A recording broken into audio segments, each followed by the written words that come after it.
ধনুরাশি 2024 মার্চ মাস কেমন যাবে। আজকে ধনুরাশির বিষয়ে আপনাদের ভাগ্য কেমন থাকবে। মার্চ মাসে অনেক কিছু জিনিস আপনি পাবেন এবং আপনার ভাগ্যের বেশ কিছু দিক ভীষণভাবে পরিবর্তন আসবে। অনেক দিনের আশা আপনার কিন্তু পূরণ হবে, যেটা আপনি অনেক দিন চেয়েও পাননি। দীর্ঘ প্রতীক্ষার অবসান হবে মার্চ মাস। ধনুরাশির জন্য একটা বিরাট বড় সুযোগ থাকছে, তার জন্য অবশ্যই শেষ পর্যন্ত ভিডিওটা দেখুন। যদি ভিডিও ভালো লাগে অবশ্যই চ্যানেলটা সাবস্ক্রাইব করবেন, ভিডিওটা শেয়ার করবেন। দেখুন, ধনুরাশি হচ্ছে রাশিচক্রের নবম রাশি হচ্ছে ধনুরাশি। এই রাশিতে আমরা দেখতে পাই মূলা নক্ষত্র আছে, পূর্বাষাঢ়া নক্ষত্র আছে, অর্থাৎ শুক্রের নক্ষত্র আমরা দেখতে পাচ্ছি, কেতুর নক্ষত্র আমরা দেখতে পাচ্ছি। এখন প্রশ্ন হলো, ধনুরাশির মানুষরা জানবেন ভীষণ রুচি পরায়ণ এবং ভীষণ জ্ঞানী ভাব থাকে তাদের মধ্যে, এবং জ্ঞানও থাকে প্রচণ্ড। কেন?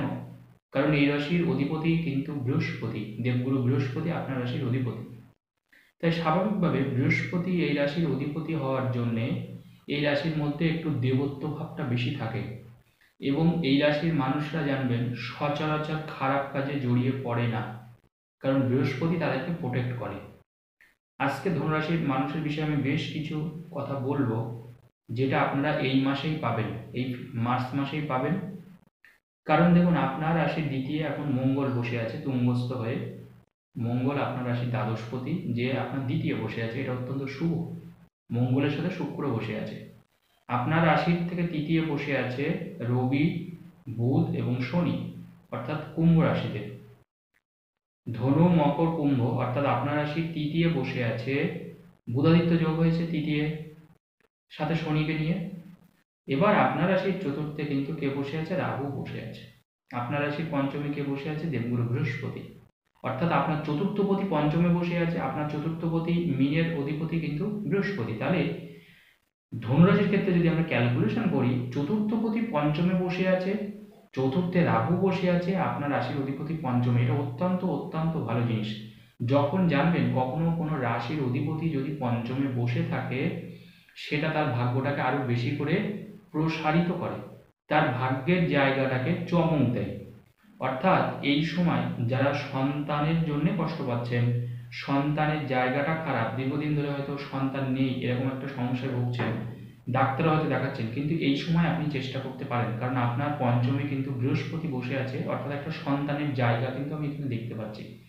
যদি এই সময় এটা আপনারা যদি একটু চেষ্টা চরিত্র করেন, সেই ক্ষেত্রে কিন্তু এই সময়টা আপনারা পাবেন, সন্তান পাবেন, একটা সন্তান যোগ কিন্তু আছে। এই সময় ধনুরাশির ছেলেমেয়েরা পড়াশোনায় যথেষ্ট ভালো করবে, পড়াশোনায় কোনো বিঘ্ন আসবে না, পড়াশোনা তাদের ডেডিকেশনের সাথে করবে। কিন্তু মনে রাখবেন, একটু চঞ্চলতা দোষ তৈরি হবে, কারণ চতুর্থে রাহু যখন আছে, আপনার চতুর্থে এখন বর্তমানে রাহু বসে আছে, অর্থাৎ একটা চঞ্চলতা দোষ তৈরি করবে।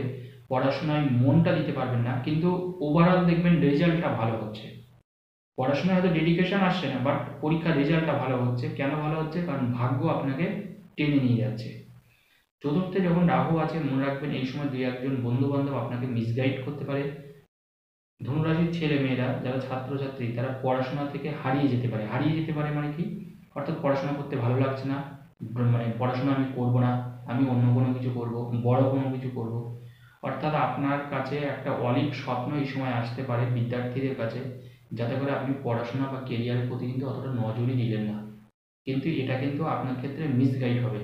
কারণ ফোর্থ হাউসে রাহু থাকার অর্থ হচ্ছে মিসগাইডে আপনি ভুগবেন। নেক্সট যেটা গুরুত্বপূর্ণ কথা, তৃতীয় কিন্তু রবি বুধ বুধাদিত্য যোগ ধনুরাশি। সেই ক্ষেত্রে আমি বলবো, তৃতীয় রবি বুধ বুধাদিত্য যোগ কিন্তু আমাদের যেমন অর্থটাকে আরও বাড়িয়ে দেয় এবং আমাদের কর্ম প্রচেষ্টাটাকে আরও দ্বিগুণ করে দেয়। অর্থাৎ এই সময় ধনুরাশির মানুষদের মধ্যে কিন্তু অলসতা ভাব একদম থাকবে না। আপনার মনে হবে যে আমি কিছু একটা করি, এবং কিছু করতে গিয়ে আপনি সেই কাজে কিন্তু সফলতা পাবেন। কারণ জানেন, বুধাদিত্য যোগ মানে শুধুমাত্র পড়াশোনায় ভালো করবে তা কিন্তু ব্যাপারটা একদম নয়। কোনো মানুষের ক্ষেত্রে বুধাদিত্য যোগ যে ঘরে থাকবে, যে ঘরকে কেন্দ্র করে থাকবে, সেই ঘরের যত রকমের বেনিফিট আছে আপনি পুরো বেনিফিট পাবেন। কী কী বেনিফিট পাচ্ছেন?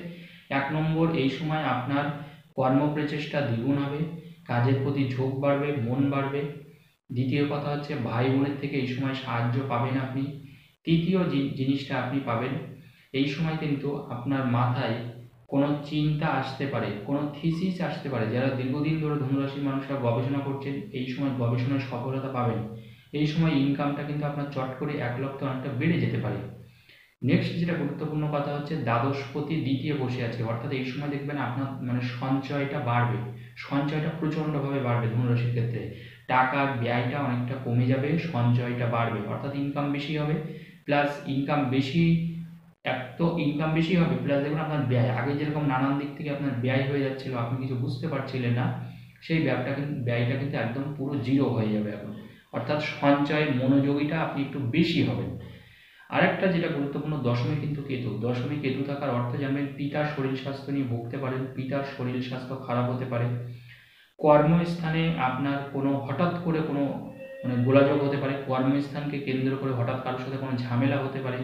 আপনার কর্মক্ষেত্রে আপনার বিরুদ্ধে কেউ কোনো কথা বলতে পারে, আপনার বিরুদ্ধে পিছনে ষড়যন্ত্র হতে পারে। অর্থাৎ আপনি কর্মক্ষেত্রে কিন্তু স্বাভাবিকভাবে কাজ নাও করতে পারেন। কেন করতে পারবে না? আপনার পিছনে লাগবে অন্য মানুষরা, এটা কিন্তু মানে তীক্ষ্ণ নজর রাখবেন যে অন্য মানুষ আপনার কোনো ক্ষতি তো অবশ্যই করবে, কারণ দশমী কেতু থাকার অর্থ কর্মক্ষেত্রে কিন্তু একটা অবাঞ্ছিত ঘটনা ঘটবে, এবং সেটা হঠাৎ করে মানে আপনি কোনো কিছু বুঝতে পারলেন না, এমনকি আইনত কোনো জটিলতাও কিন্তু আপনারা পড়ে যেতে পারেন, সেই দিকটাও কিন্তু বিচার্য বিষয়। দ্বিতীয় শুক্র রয়েছে এই সময় ধনুরাশির ক্ষেত্রে, যেটা অত্যন্ত ভালো এবং শুভ আমি মনে করি, কারণ একাদশপতি আপনার ধনস্থানে বসে আছে, সেই ক্ষেত্রে কিন্তু বাইরে যারা বিদেশে আছেন, ফরেনে আছেন, তাদের ইনকাম যেমন বাড়বে, তাদের এই সময় কিন্তু বিশেষ করে জমি জায়গা কিনতে পারবেন। যারা বিদেশে থেকে কাজ করছেন, প্রবাসী ভাই বোনেরা আছে ধনুরাশির মানুষ, তারা দেখবেন এই সময় বাড়ি বা জমি কিনতে পারবেন। বিশেষ করে যারা দূরে আছেন তাদের জমি, বাড়ি, ফ্ল্যাট এইগুলো কিন্তু হবে, যারা দূরে আছেন বিশেষ করে। আর একটা গুরুত্বপূর্ণ কথা, সেটা হচ্ছে এই সময় কিন্তু আপনার ভালোবাসাও কিন্তু পরিণতি পাবে। ভালোবাসার যাদের বিয়ে, দেখাশোনার বিয়ের কথা আমি কিন্তু বলছি না, যারা দীর্ঘদিন ধরে প্রেম ভালোবাসা করেছে, ইচ্ছা আছে একে অন্যের সাথে বিয়ে করবেন, কিন্তু এই সময় আপনারা ফ্যামিলিকে বলতে পারেন, দেখবেন সেই ক্ষেত্রে ফ্যামিলির সাপোর্ট আপনারা পাবেন। কারণ একাদশপতি দ্বিতীয়, শুক্রের মতন প্ল্যানেট পঞ্চমে বৃহস্পতি, অর্থাৎ ভালোবাসায় সফলতা প্রদান এবং শেষ পর্যন্ত বিয়ে। অর্থাৎ এই সময় ধনুরাশির মানুষরা চেষ্টা করলে কিন্তু বিয়ের জায়গাটাও কিন্তু মানে পরিশেষে ভালো হবে। আর একটা গুরুত্বপূর্ণ কথা, সেটা হচ্ছে দশমী কেতু গলায় কাটা পড়তে পারে, বি কেয়ারফুল। কোনো একটা মাছ খাওয়ার সময় কিন্তু দেখবেন গলায় কিন্তু কাটা জাতীয় যেন কোনো কিছু না ফুটে যায়, অর্থাৎ আস্তে আস্তে ধীরে সুস্থে যে কোনো মাছের কাটা কিন্তু গলায় বাঁধতে পারে, কারণ দশমী কেতু থাকার অর্থ গলায় কিন্তু আমাদের সমস্যা তৈরি করে দেয়, এবং কাঁটাযুক্ত কোনো জিনিস কিন্তু গলায় বাঁধতে পারে। টনসিলের কোনো সমস্যা হতে পারে আপনার গলায়, সেটাও কিন্তু বিচার্য বিষয়। তাছাড়া দেখা যাচ্ছে আপনার এই সময় কিন্তু কোনো ঠান্ডা লেগে যেতে পারে। বড় ধরনের কোনো রোগ ব্যাধি এই সময় হবে না নতুন করে, কারণ ধনুরাশির বৃহস্পতি আপনাকে অনেকটা সাপোর্ট করছে, এবং এই বৃহস্পতির জন্যই আপনার অনেকটা ভালো হবে, কারণ বৃহস্পতির দৃষ্টি কিন্তু আপনার রাশির উপরেও আছে, তার নবম দৃষ্টি। তাহলে বৃহস্পতি নবম দৃষ্টি আপনার রাশিতে থাকার জন্যে আপনার ভাগ্যের ক্ষেত্রে ভালো জিনিসটাই আপনি পাবেন।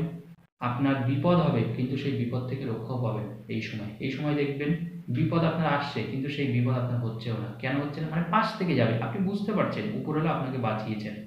তো এটাই কিন্তু ভাগ্য আমাদের। ভালো থাকবেন সবাই, নমস্কার।